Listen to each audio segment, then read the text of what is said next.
그렇죠? 뭐 혹시 지능이 좀 떨어지거나 이런 산수를 배우지 못한 어린 아이들은 모르지만 대부분 정상적인 우리 어른들이라면 2 더하기 2은 4이라는 것을 다 압니다. 누구도 2 더하기 2이 5이라든가 6이라든가 그렇게 생각하지 않습니다. 또 태양은 아침에 동쪽에서 떠오른다 하는 것도 아주 명백한 진리입니다.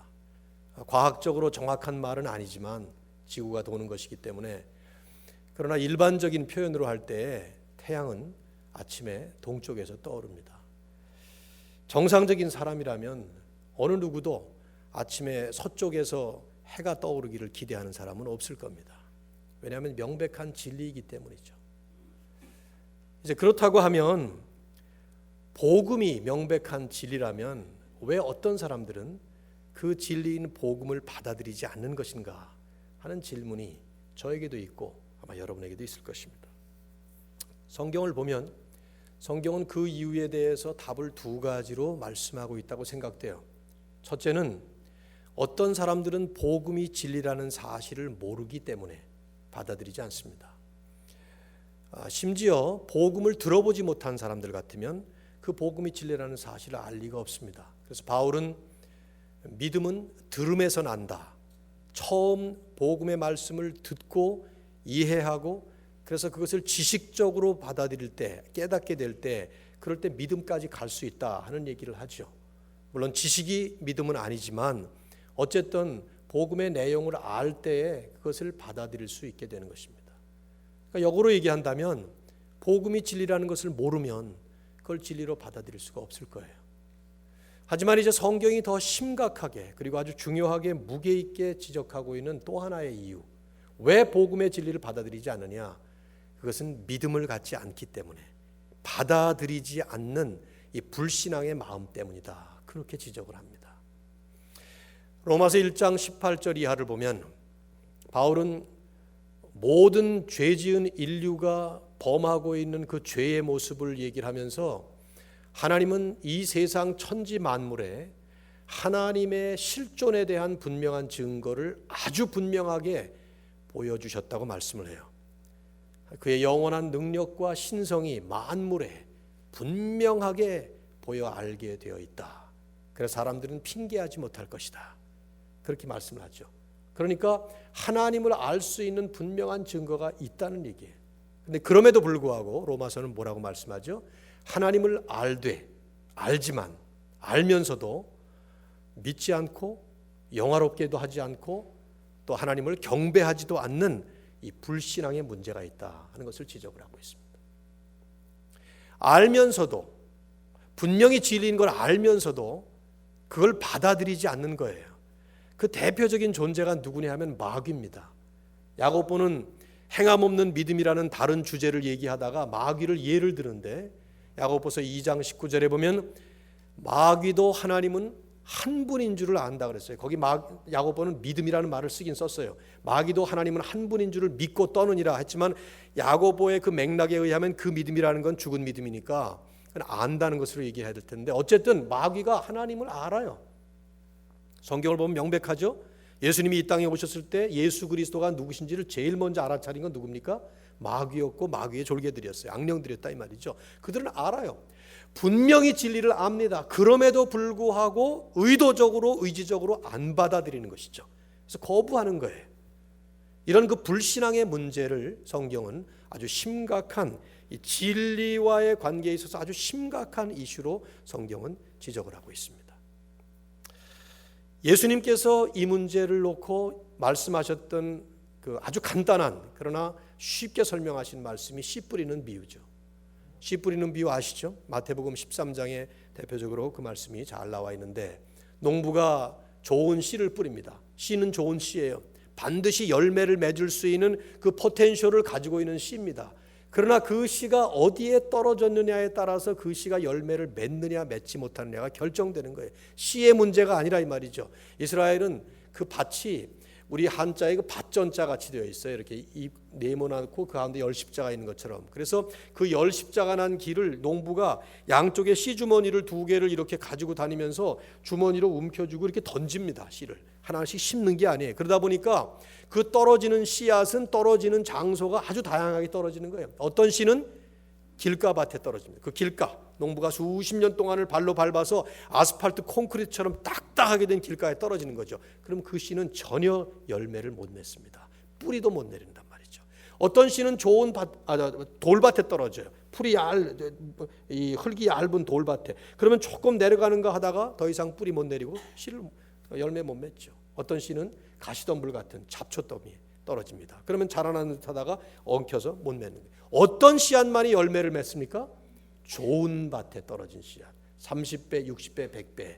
그래서 주님은 그 말씀을 하시면서 그 마태복음 13장에서 이런 말씀을 하시죠. 귀 있는 자는 들을지어다. 귀 없는 사람이 어디 있어요? 여기 다 귀가 있습니다. 그러나 이 귀가 아니라 영혼의 귀, 마음의 귀, 진리의 말씀을 받아들일 수 있는 그런 귀, 그런 사람들은 들어야 된다. 그러면 그 안에 열매를 맺는다. 이런 말씀을 하셨어요. 베드로는 예수 그리스도가 누구신가 하는 것을 아주 명백하게, 단순하지만 아주 확실하게 증거를 했습니다. 우리가 읽었던 이 본문 앞에 보면은 그리스도의 이적부터 시작을 해서 특별히 그 가운데서 이적 중에 이적인 죽으심을 이기시고 부활하신 내용을 잘 말씀을 했죠. 그리고는 승천하셨다는 얘기, 그 승천하신 데 대한 일종의 증거로서 성령께서 강림하셔서 눈에 불의 혀같이 갈라지는 것이 보이고 또 바람 소리가 들리고 거기 앉아있던 모든 사람들이 입이 터지면서 일어날 수 없었던 그 외국말을 자유자재로 하고 다 들을 수 있는 이런 이적이 일어나면서 성령 강림을 부인할 수 없는 그런 현상이 일어나는 것이죠. 주님이 승천하시고 성령이 강림하셨다, 그런 얘기를 한 거예요. 그러면서 베드로는 아주 분명하게 복음의 핵심을 마지막에 결론으로 얘기했어요. 너희가 십자가에 못 박은 이 예수를 하나님이 주와 그리스도가 되게 하셨다. 즉 예수는 그리스도시며 주님이시다.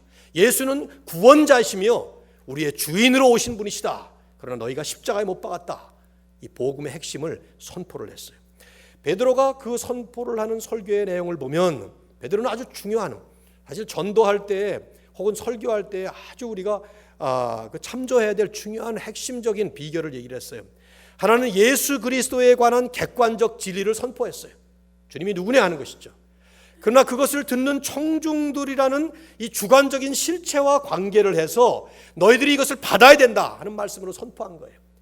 주님은 그리스도시요 살아계신 하나님의 아들이시며 주님이시지만 이것을 받는 너희들이, 받는 청중들이 어떻게 받느냐에 따라서 마치 좋은 씨는 얼마든지 그 씨 안에 열매를 맺을 수 있는 포텐셜을 가지고 있지만 그러나 받는 밭에 따라서 그 씨가 열매를 맺느냐 못 맺느냐가 결정되듯이 이 진리가 어떻게 역사할 것이냐는 너희들에게 달렸다 하는 말씀으로 주사위를 던진 것이죠. 이제 오늘 우리가 읽은 이 본문을 보면 이 청중들이 그 선포된 메시지에, 전파된 말씀에 반응을 보이는 내용이에요. 사실 누가는 우리가 읽은 이 말씀을 보면 그저 짤막하게 마치 어떤 사건을 신문 기자가 보도하듯이 간단하게 그냥 별로 감동이나 뭐 이런 거 없이 그대로 기술형으로 기술을 했습니다. 그러나 여러분 우리가 잘 알고 있듯이 이것은 교회의 역사를 뒤바꿔 놓은 획기적인 사건이었어요. 3,000명이 이 말씀을 듣고 그 자리에서 변화가 되었습니다.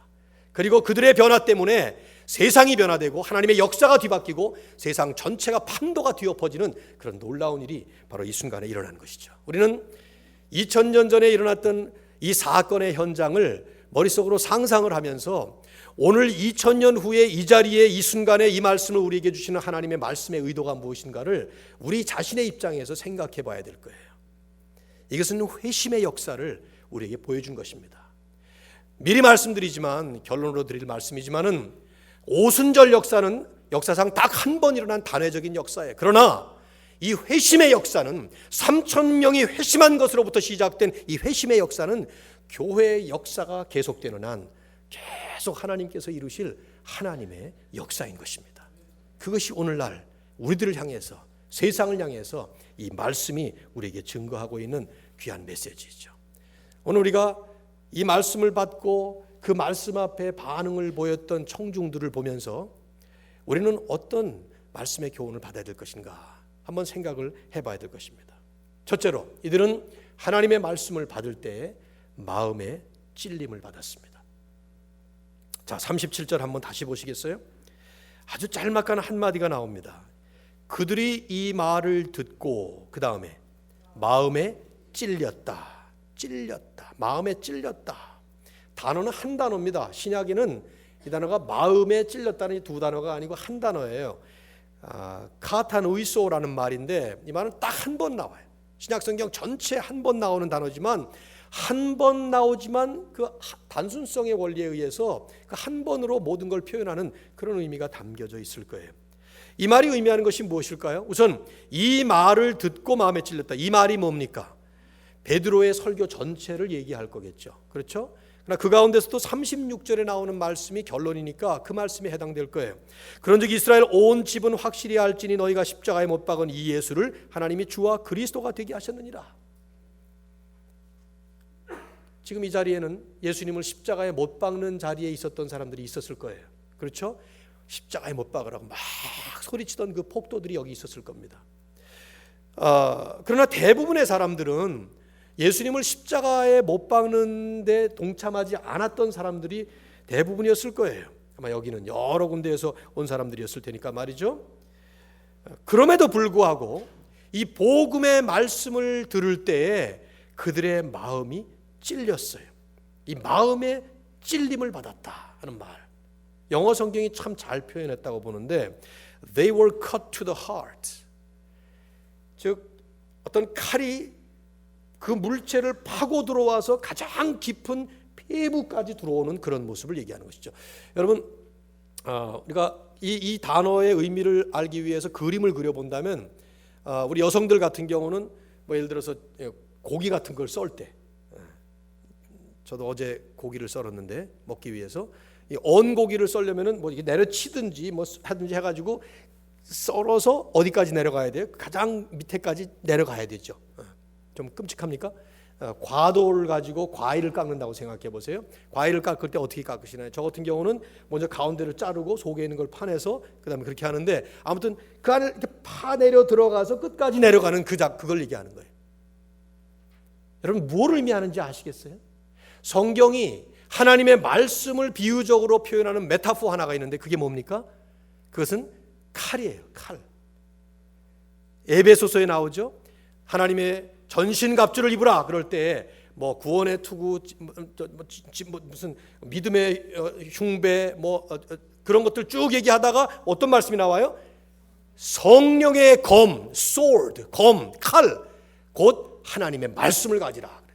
히브리서 기자는 그걸 아주 적나라하게 대단히 그래픽하게 표현했어요. 히브리 4장 12절에서 하나님의 말씀은 살았고 운동력이 있어 영과 혼과 관절과 골수를 찔러 쪼개기까지 하나니 강한 비수가 양쪽에 예리한 칼을 가진 그 칼이 그 물체를 파고 들어와서 가장 깊은 곳에 들어오는 것처럼 우리의 영혼의 심장을 향해서 하나님의 말씀이 파고 들어오는 그 현상을 얘기하는 것이죠. 지금 이 말씀을 베드로의 말씀을 듣는 청중들의 그 마음에 일어난 현상이었다 이 말이에요. 그들의 마음이 찔린 거예요. 예수 그리스도를 못 박았다는 그 말에 가슴이 아팠던 거예요. 죄송했던 거예요. 미안했던 거예요. 부끄러웠던 거예요. 그러니까 자신들의 죄가 생각나고 자신들의 죄인임을 그들은 자각하고 깨달았던 것이죠. 그래서 마음이 찔렸던 것이죠. 이게 이들의 첫 번째 일어난 그 현상이었다 이 말이에요.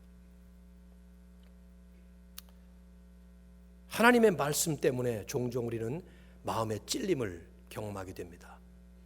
안 그러세요? 말씀을 읽다가 혹은 설교를 듣다가 저 같은 경우는 설교를 하기 전에 설교를 준비하다가 마음에 심한 찔림을 종종 받습니다. 그게 특별히 이 죄를 깨우치게 만드는 말씀 혹은 나의 죄성과 내가 죄인임을 깨닫게 만드는 그런 말씀을 보게 되면 마음이 찔리게 돼요. 적나라하게 내 모습이 마음의 말씀의 거울 앞에 비칠 때 가슴이 찔리고 양심의 가책이 일어나고 괴로운 고통이 심한 진통이 이 영혼의 깊은 곳에 일어나게 됩니다. Cut to the heart. 그런데 바로 그 순간이 은혜의 문이 열리는 순간임을 믿으셔야 합니다. 그 순간이 은혜의 문이 열리는 순간이에요. 이걸 반대로 얘기를 한다면, 만일 마땅히 찔려야 할 말씀 앞에서 전혀 마음이 찔리지 않고, 만일 마음을 아프게 만드는 말씀 앞에서 전혀 마음의 아픔을 느끼지 못한다면, 통증을 못 느낀다면 심각한 문제예요. 바울은 그런 사람들이 있다는 것을 디모데전서 4장 2절에서 이런 표현을 쓰면서 얘기를 했어요. 자기 양심이 화인 맞아서 외식함으로 거짓말하는 자들이 있다. 이 어떤 사람들을 놓고 얘기했는지는 정확히 모르겠는데, 어쨌든 그러한 상태를 얘기하는데, 그게 뭐냐면 양심이 화인 맞았다. 영어 성경을 보면 뭐라고 나와 있는, whose consciences have been seared as with a hot iron. 아주 뜨거운 인두 혹은 다리미 같은 것으로 이렇게 지졌단 말이에요. 양심을. 여러분, 저는 그렇게 데워본 적이 없는데, 그렇게 만일에 뜨거운 것에 데게 되면 그 데인 자리가 어떻게 되나요? 신경세포가 죽습니다. 그렇죠? 그래서 더 이상 못 느끼는 거예요. 이건 영적인 표현인데, 우리의 영혼의 깊은 심령 속에 하나님은 양심이라고 표현할 수도 있겠고, 양심의 그 심자가 마음심이니까 그냥 마음이라고 얘기할 수도 있겠고요. 어쨌든 우리는 볼 수 없는 하나님만이 보시는 그 하나님의 형상을 창조하시고, 그 가운데 하나님은 대단히 민감하게 느낄 수 있는 영혼의 신경세포를 담아 놓으셨어요. 도덕적인 양심이든지 윤리적인 마음이든지 하여튼. 근데 그것이 무뎌진 것입니다. 무슨 이유였든 간에. 그래서 못 느끼는 거예요. 이것은 아주 심각한 문제라는 것을 얘기하죠. 오늘 이 말씀을 이런 성경의 말씀들과 비추어서 볼 때, 우리는 오늘 우리에게 일어나는 현상들을 생각해 본다면, 말씀이 내 가슴팍을 치고 들어올 때, 그것이 내가 혼자서 성경을 묵상할 때, 큐티를 할 때나 아니면 설교 말씀이나 아니면 예배 시간이나, 어쨌든 하나님의 말씀이, 그 진리의 말씀이 마치 검처럼 내 가슴을 파고 들어올 때 내가 그것을 느껴야 되는데, 혹시 느끼지 못하는 경우는 없는가 보셔야 합니다. 여러분, 느끼지 못하는 것은 건강해서 느끼지 못하는 것이 아닙니다. 요즘에 우리 암 환자들이 많이 있어서 기도 제목들이 많이 생기는데요. 저도 집에 암 환자가 두 분이 계셨습니다. 아버님도 암으로 돌아가셨고 처제도 암으로 세상 떠났고. 암의 무서운 것 중에 하나는 자각 증세가 없다는 거예요. 어느 수준에 오를 때까지 못 느끼는 거예요. 그러다가 이미 느끼게 되면은 이미 늦어버렸다는 거예요. 이게 암의 무서운 속성 중에 하나인데, 못 느낀다고 해서 건강한 게 아니라 이 말이죠. 영적으로 볼 때는 오히려 못 느끼는 것이 우리에게 더 심각한 문제일 수 있습니다. 이들은 말씀을 받고 심한 찔림을 받았어요. 그런데 이제 중요한 것은 그 다음 단계예요. 마음의 찔림을 받고 거기서 멈췄거나 혹은 빗나가지를 않고 그 다음에 바른 궤도를 걸어갔던 것이죠. 뭡니까 그게? 두 번째로, 이들의 찔린 마음은 결단하고자 하는 겸손한 마음으로 이어졌습니다. 오늘 본문의 37절을 다시 보세요. 짤막한 말이지만 이들에게서 일어난 현상을 누가는 의사였기 때문에 아주 예리하게 잘 표현해요. 그들이 이 말을 듣고 마음에 찔려 그 다음에 베드로와 다른 사도들에게 물어 이르되, 형제들아 우리가 어찌할꼬 하거늘. 마음에 찔렸어요. 그런 다음에 그들은 사도들에게 물었습니다. 형제들아, brothers, 우리가 어찌할꼬? What shall we do? 어떻게 하면 좋겠느냐? 질문한 것이죠. 아무렴 이 3,000명이 전부가 다 똑같이 다 같이 시작, 우리가 어찌할꼬 이렇게 합창한 건 아니겠죠. 그렇죠? 여러 가지로 얘기했어요. 어떤 사람은 말을 못했을 수 있어요. 어떤 사람은 펑펑 울었을 수 있어요. 각양각색의 모습이 나왔겠지만 성령의 감동으로 누가가 이 글을 기록하면서 그 모든 것은 한마디로 말하면 What shall we do? 우리가 어떻게 하면 되겠습니까? 하는, 그들이 그 다음 순간에 무엇을 결단해야 될 것인가 하는 이 겸손한 마음으로 이어진 것으로 표현을 해주고 있다는 것이 중요한 점이에요. 왜냐? 찔린 마음이 죄나 복음에 대한 감정적 반응으로서의 마음이었다면, 우리가 어찌할꼬 하는 이 말은 변화의 의지를 보여주는 마음의 자세이기 때문입니다. 이것이 중요한 거예요. 단순한 감정적 반응으로서만 찔린 게 아니라 그들은 그 다음 순간에 그렇다면 우리의 삶에, 내 삶에 어떤 변화가 필요합니까? 뭘 하면 좋겠습니까? 어떻게 하면 되겠습니까? 하고 그걸 묻는 것입니다. 그래서 겸손하게 그 하나님께서 자신들에게 조치를 해주기를 간절히 사모하는 마음으로 지금 이 질문을 묻고 있는 거예요. 한마디 말이지만 그 말 속에 함축되어 있는 의미는 바로 그런 중요한 의미들이에요.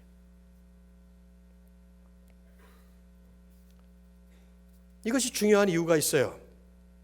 여러분, 저하고 같이 이 말씀을 한번 잘 묵상하실 필요가 있습니다. 말씀 앞에서 마음이 찔릴 때, 아까 이제 말씀이 찔리지 않는 것도 문제지만 마음이 찔리는 때 그 마음의 찔림으로만 끝나버릴 경우에는 우리는 심각한 문제가 발생할 수 있습니다. 왜냐하면 그 내 마음을 찌르게 한 원인 제공자를 향해서 내가 어떤 마음을 가지고 있냐에 따라서 각양각색의 반응이 나오기 때문이죠. 나에게 마음의 동요를 일으킨 그 원인 제공자에게 분노를 일으킬 수 있어요. 심지어는 그보다 훨씬 더 격렬한 그런 반응을 보일 수가 있습니다. 실제로 사도행전에 나오는 얘기예요. 어디 나오는지 아세요? 사도행전 7장으로 한번 가봅시다. 스데반의 설교에 반응하는 사람들이 나오는데요. 우리가 사도행전 7장을 언제쯤 강의하는지 잘 모르겠는데요. 아무튼 가봅시다. 사도행전 6장과 7장을 보시면 여러분이 뭐 다 보실 시간은 없고 제가 그저 요약을 하게 될 텐데, 사도행전 6장과 7장에서 스데반이 이제 많은 사람들 앞에서 일종의 베드로처럼 설교를 합니다. 스데반은 어떤 사람이에요? 오해하지 않기 위해서 스데반에 대해서 잠깐 설명이 필요하죠. 스데반은 어떤 분이었습니까? 우리도 지금 일꾼들을 뽑지만 아마 일꾼들을 뽑을 때 누가 봐도 뽑힐 만한 사람, 만장일치로 뽑힐 만한 그런 사람이었을 거예요. 왜냐하면 성령과 믿음이 충만한 사람 7을 택하라 그랬는데, 스데반에 대해서는 그 성령과 믿음뿐이 아니에요. 3가지가 더 들어가서 5개가 충만했어요. 성령과 믿음이 충만했고, 지혜가 충만했고, 은혜가 충만했고, 권능이 충만했어요. 6장 7장을 여러분 읽어보십시오. 그 단어가 다 나옵니다. 성경에 이렇게 한 사람을 향해서 이런 식으로 표현한 것이 하나도 없어요. 그러니까 한마디로 말하면 스데반은 대단히 뛰어난 사람이죠. 특별히 설교를 잘하던 그런 평신도였던 것 같아요. 기가 막힌 변론가였습니다. 어느 누구도 대항할 수가 없었어요. 사울이 스데반을 쳐 죽일 때 그 돌로 쳐 죽이는 사람들 앞에서 증인 역할로 옷을 벗어서 사울 앞에 있는 걸로 봐서 아마 사울이 바울 되기 전에 사울도 기가 막힌 분 아닙니까? 그런데도 스데반을 당하지 못했는지도 몰라요. 어쨌든 스데반이 설교를 합니다. 그 설교를 쭉 한 다음에 마지막에 결론을 내리는 결론 부분에 7장 한번 가보세요. 7장 51절에 스데반은 베드로처럼 한마디를 얘기를 해요. 자, 51절 읽어보세요. 목이 곧고 마음과 귀에 할례를 받지 못한 사람들아, 너희도 너희 조상과 같이 항상 성령을 거스른도다. 참 이거 듣기 민망한 얘기죠. 청중들을 향해서 너희도 너희 조상들처럼 선지자들을 잡아 죽이고 그랬던 사람들처럼 너희도 예수 그리스도를 잡아 죽였다. 그 얘기를 하는 거예요. 베드로도 그 말 하지 않았습니까? 이 말을 듣고 이들에게 어떤 일이 일어났는가 한번 보십시오. 54절에 자, 그들이 이 말을 듣고 마음에 찔렸어요. 이 단어는 우리말로는 똑같이 번역이 되어 있습니다만 사실 원어에는 똑같은 말은 아닙니다. 아까 우리가 읽었던 그 2장 37절에 나오는 그 단어하고는 다른 단어지만 그러나 현상은 같은 거예요. 마음의 찔림이라고 하는 이 감정적 동요가 일어난 것이죠. 그 말이 불편했던 거예요. 그들의 마음을 흔들어 놓은 것입니다. 그런데 그 다음에 나오는 반응이 중요해요. 뭐라고 나옵니까? 마음에 찔려 그를 향하여 안 갈려지네. 제가 이빨을 갈아보려고 하는데 안 되네, 소리가. 이빨 잘 가는 사람들이 있던데, 제 친구 목사님 한 분은 미국에서 군대에 나갔는데 그 공군에 나갔는데요.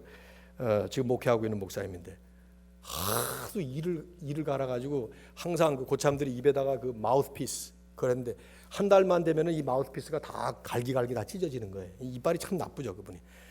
그분 보고 아마 하라 그럴 것 같으면 잘 갈았을 텐데 안 갈리네.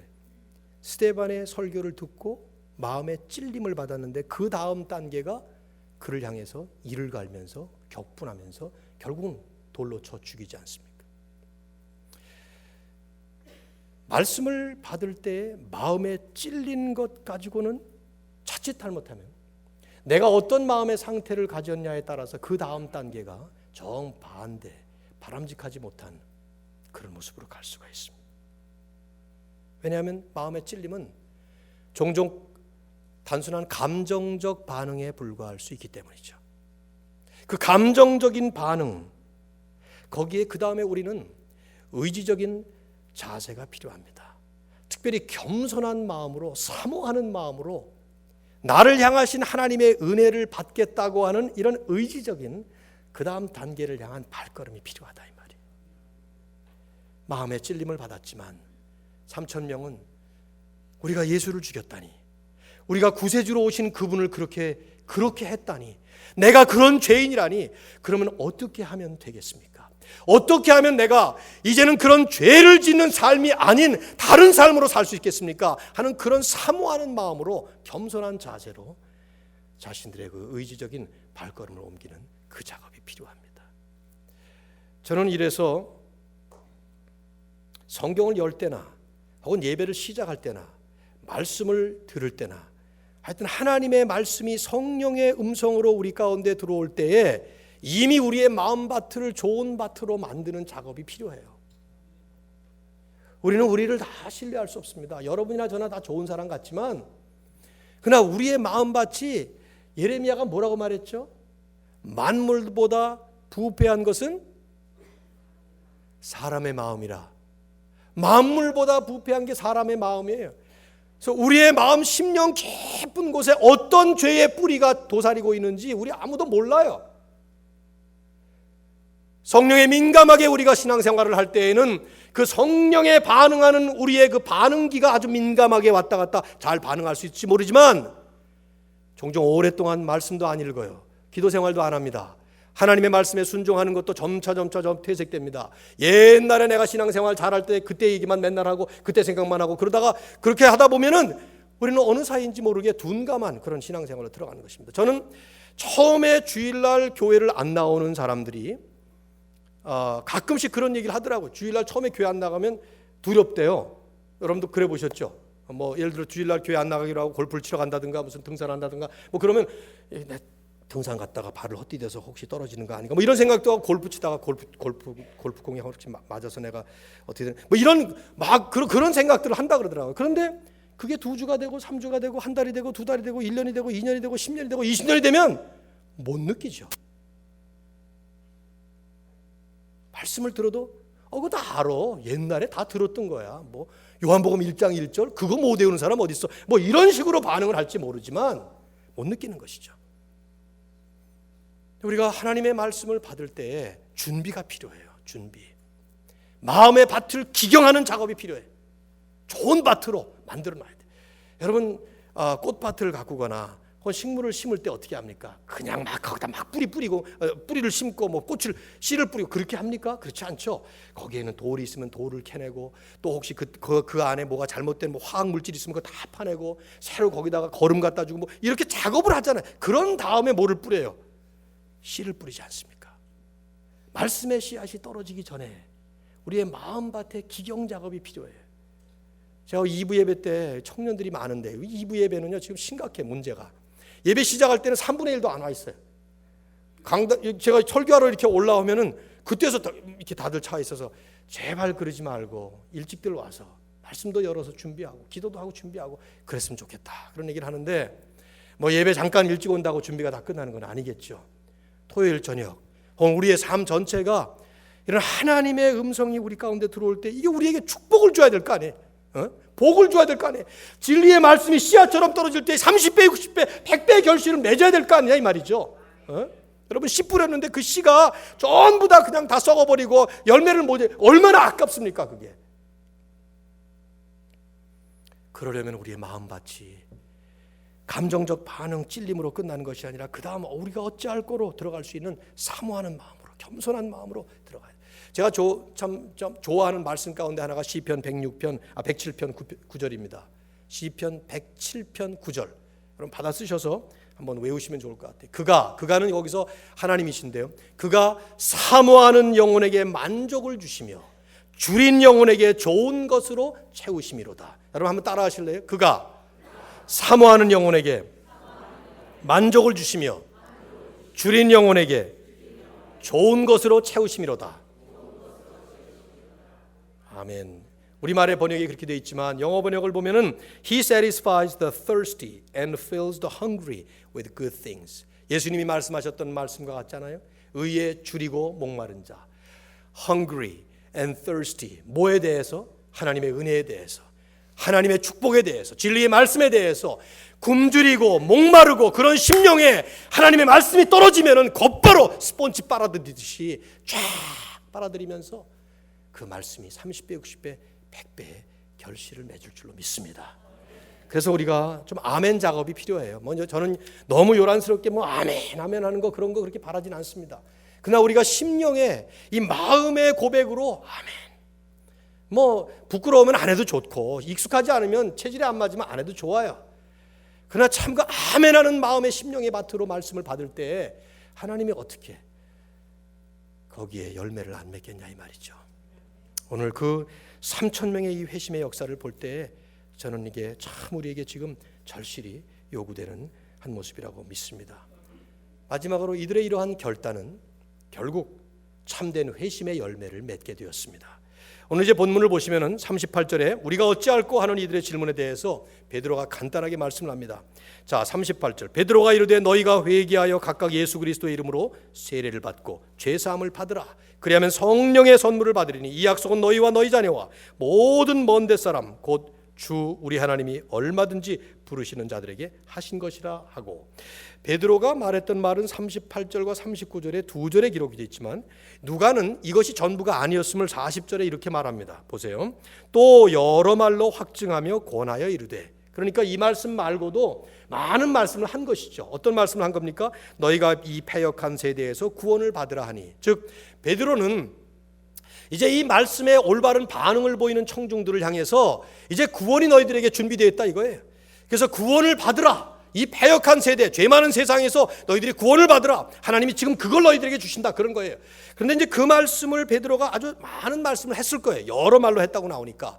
그러나 누가는 그 많은 말씀을 아주 간단하게 단촐하게 요약을 하고 있습니다. 뭐라고 요약합니까? 딱 두 마디예요. 하나는 회개하라. 또 하나는 예수 그리스도의 이름으로 세례를 받으라. 우리가 어찌하면 좋겠습니까? 하는 그들에게 베드로는 간단하게 그 두 마디를 내게 회개하라. 회개가 뭡니까? 죄로부터 돌이키는 것입니다. 감정적 느낌으로서만이 아니라 의지적인 결단과 행위까지 포함되는 그러한 죄로부터 돌이키는 거예요. 죄를 안 짓겠다는 것이죠. 죄로 떠나겠다는 거예요. 죄와의 결별 선언이에요. 그게 회개예요. 또 한 가지는 예수 그리스도의 이름으로 세례를 받으라. 왜 이렇게 표현했을까요? 사실은 세례를 받으라고 할 것 같으면 성부와 성자와 성령의 이름으로 세례를 받으라 그래야 되잖아요. 실제로 교회에서는 이 이후에 계속 그렇게 세례를 줬으니까. 근데 왜 누가는 그렇게 기록을 합니까? 베드로가 그렇게 말을 했을 수도 있고요. 누가가 지금 강조할 포인트를 지금 강조하기 위해서 그렇게 말하는 것입니다. 이게 무슨 말이에요? 예수 그리스도의 이름으로 세례를 받으라 하는 말은 예수 그리스도를 믿으라 하는 말이죠. 믿으라 그 말이에요. 믿음이라는 말은 여기 안 나와요. 그러나 44절에 가서 보시면 믿는 사람들이 다 함께 있어 분명히 이 사람들은 전부 다 믿었다는 것이죠. 다시 말씀드리면 회개와 믿음, 죄로부터의 결별을 선언하고 예수 그리스도를 향해서 방향을 180도로 돌려서 이제는 그리스도를 믿고 그분을 내가 주님으로 받아들이겠습니다 하는 믿음이에요. 이 믿음은 나를 구원하시는 분이 주님이시다 하는 구세주의 믿음만이 아니라 이제 나는 그 주님을 주님으로 섬기고 살겠습니다. 그래서 예수 그리스도의 이름으로 세례를 받는 것이죠. 유대인에게 있어서 세례받는 것은 굴욕을 의미합니다. 개종하는 것이니까요. 그러나 이제는 삶을 완전히 바꿔서 새로운 주인을 향해서 내 삶을 바치겠다는 것이죠. 그게 믿음이에요. 이 진정한 회개와 진정한 믿음이 하나가 이루어질 때 이걸 우리는 회심이라고 말합니다. conversion. 저는 다음 주에 이 진정한 회심에 대한 성경적인 말씀을 좀 이 말씀으로부터 시작해서 포괄적인 성경 말씀을 좀 나눌까 해요. 진정한 회심에 대해서. 회개와 믿음 이 두 가지. 그러나 사실은 하나죠. 죄를 향해서는 아디오스하고 결별을 선언하는 것, 굿바이를. 그리고 예수님을 향해서는 예스 하고 주님을 향해서 가는 이런 작업을 하는 것이죠. 이 시간에 이 말씀을 맺으면서 저는 이 말씀이 이제 오늘 이 본문의 이 사건이 2000년 전에 세계를 뒤바꿔 놓은 하나님의 역사의 관문을 활짝 열어서 시작된 이 놀라운 역사의 시작이었다는 것을 여러분과 함께 나누면서 말씀을 맺습니다. 오순절 성령 강림의 역사는 단회적인 사건이에요. 그러나 그 단회적인 사건을 통해서 일으키셨던 하나님의 역사, 즉 회심의 역사는 계속 반복되는 역사인 것입니다. 그것 때문에 개개인이 예수 믿고 구원받으면서 죄로부터 떠나 하나님을 향해서, 예수님을 향해서, 주님을 향해서 새롭게 시작되는 회심의 역사가 시작이 되고, 그런 회심자들의 모임이 바로 무엇이죠? 교회인 것입니다. 그런데 문제는 오늘 현대 교회학자인 조지 바너라고 하는, 이분은 참 많은 책을 썼어요. 현대 교회를 잘 분석한 대표적인 분 중에 한 사람인데, 이분이 그런 말을 했죠. 오늘날 현대 교회가 과연 진정한 회심자들의 모임인가? 진정으로 회심한 사람들이 모여서 진정으로 죄를 떠나 진정으로 예수 그리스도를 향해서 올인하기로 작정을 하고 그런 삶을 사는 사람들의 모임인가? 그럼에도 불구하고 교회가 이렇게 경건의 모양밖에 없고 경건의 능력을 상실했는가 하는 얘기를 선지자적인 차원에서 교회의 앞날을 걱정하면서 이런 말을 했죠. 이 시간 저는 여러분에게 이 말씀으로 그저 결론을 맺고 말씀을 맺습니다. 여러분은 진정 회심을 체험하셨습니까? 저는 몰라요. 여러분이 아멘 해도 정말 회심을 체험한지 저는 모르죠. 제가 어떻게 압니까? 아무도 몰라요. 누가만 압니까? 하나님만 아시죠. 그리고 아마 여러분 자신이 압니다. 물론 오해하지 마십시오. 한번 회심하면 절대로 죄 안 짓고 그 다음부터는 절대로 더 이상은 내가 뒤로 돌아가지 않고 이제는 오직 한 길을 향해서 앞으로 계속 전진한다. 일직선으로 쫙 그렇지 않습니다. 다음 주에 말씀을 나눌 거예요. 회심은 처음 initial conversion, 처음 최초의 회심을 통해서 구원받는 것입니다. 그것이 진정한 회심이기만 하면, 그러나 그 이후에 우리는 계속되는 회심의 역사를 체험합니다. 그래서 성경은 우리에게 끊임없이 크리스찬들을 향해서도 회개하라고 촉구하는 거예요. 우리가 오늘 아침에도 이 지금 예배를 드리면서도 우리는 또다시 참회 기도를 드렸죠. 그렇죠? 아니 회심했는데 왜 또 참회 기도를 또 드려요? 회심은 계속되는 그 양상이 또 있어요. 믿음도 마찬가지예요. 믿음도 성장하고요. 이건 다음 주에 할게요. 다음 주에 빠지지 말고 나오시면 들을 수 있겠죠. 중요한 질문은 이것입니다. 진정 나는 진정한 회심을 체험했는가? 혹시 이 자리에 용서하시고 들으십시오. 혹시 이 자리에 진정한 회심을 체험하지 못한 분이 계시다고 하면, 나는 한 번도 내 죄에 대해서 통렬한 이런 회개, 그리고 죄에 대해서 굿바이를 내가 선언한 적이 없고, 특별히 주님을 향해서 예수 그리스도를 나의 구세주와 주인으로 영접해서 그 주님으로 모시기로 작정하고 그 주님으로 신뢰하고 그런 삶을 시작한 적이 없습니다 할 것 같으면, 여러분이 오늘 이렇게 나와서 답답하시죠 권사님? 안타까우신 마음으로 제 설교에 동참하시는데, 권사님 그래요. 혹시 여러분 가운데 그런 분이 계시다면 개인적으로 여러분 주님 영접하시고 죄에 대해서 결별을 선언하시고 진정한 성령의 만져주심, 성령께서 하시는 이 진정한 회심을 이룰 수 있기를 주의 이름으로 축원합니다.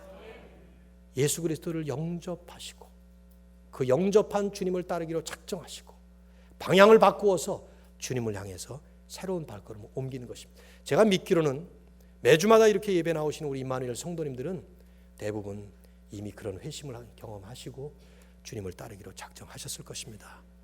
그렇다면 우리는 진정 우리의 입술의 고백이 아닌 삶의 순종으로 회심자로서의 삶을 살아야 될 것입니다. 이것이 우리가 세상을 향해서 선포해야 되는 메시지죠. 죄악 가운데 빠져있는 세상을 향해 돌아오라고, 예수께로 나오라고, 이런 놀라운 역사를 일으킬 수 있는 저와 여러분 그리고 우리 교회가 될 수 있기를 주의 이름으로 축원합니다. 하나님 아버지, 오늘도 우리에게 귀한 예배를 주시고 이 예배를 통해서 특별히 말씀을 통해서 우리 하나님께서 주시는 하나님의 음성을 듣게 해주심을 감사합니다. 주님, 내 마음에 찔림을 받을 만큼 영적으로 민감하게 저희들을 갈고 닦아 주시옵소서. 찔림뿐만 아니라 그 말씀을 듣고 말씀에 반응하며 어찌할꼬 어떻게 해야 되겠습니까? 줄이고 목마른 심령이 되어서 옥토가 되어서 30배, 60배, 100배의 결실을 맺을 수 있는 우리의 삶이 되도록 도와주시옵소서. 아버지 하나님, 우리에게도 오늘 또 한 번의 결단이 필요합니다. 진정한 회심의 결단이 필요합니다. 주님을 향해서 다시 한번 발걸음을 힘차게 내디딜 수 있는 결단이 필요합니다. 성령께서 우리의 마음을 다스리시고 만져주시고 그러한 또한 새로운 삶이 되돌 수 있도록 인도하여 주시옵소서. 우리 주 예수 그리스도의 이름으로 간절히 기도하옵나이다. 아멘.